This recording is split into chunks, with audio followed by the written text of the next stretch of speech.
New this morning, over the last year, we've covered deadly crashes involving people who've stepped out of their car after they were involved in the crash.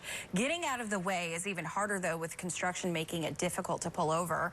Eyewitness News traffic anchor Raquel Asa found out troopers want you to pull into the construction zone if you ever get into a crash. In 2018, Central Florida's Highway Patrol had responded to more than 28,000 car crashes. Someone was hurt in more than half of those wrecks.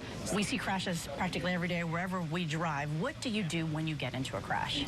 You know, the first thing you should do is call 911 and report that crash. And then if you can, the next goal should be, if somebody's not injured or the cars are not movable, get those vehicles out of the road to a safe place. The law requires you to move your vehicles from the travel lanes if they can do so, and as long as somebody's not seriously injured or unfortunately killed. This is textbook. This is exactly what you want people to do. You know, in this scenario, we have a 4-car crash on a limited access highway. So we want those cars out of the roadways so cars can continue traveling, and they're safe. They're out of the travel lanes. We want them to stay in their cars. Law enforcement's now arrived.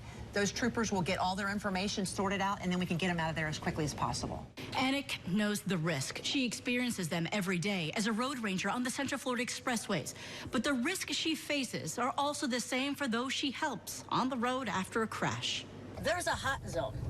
There is. You don't want to stand. If we're on the right shoulder, the hot side will be here. If we're on the left shoulder, yours will be the hot side. We avoid the hot side at all costs because chances are if they're either hitting the back or they're hitting the side of our cars, taking mirrors off or whatever. So we try to avoid that side. But if there's any way at all that I can avoid that, I do that because chances are that's when bad things happen, when we're on the hot side. So I implore you to please, when you see the lights, whether it be the yellow lights, the cones, the red and blues, please, please, please pay attention. Please move over and slow down.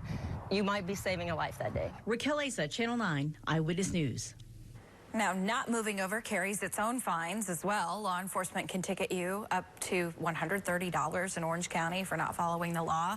For more on our Safe Driving series, you can watch on our WFTV Now app from your streaming device.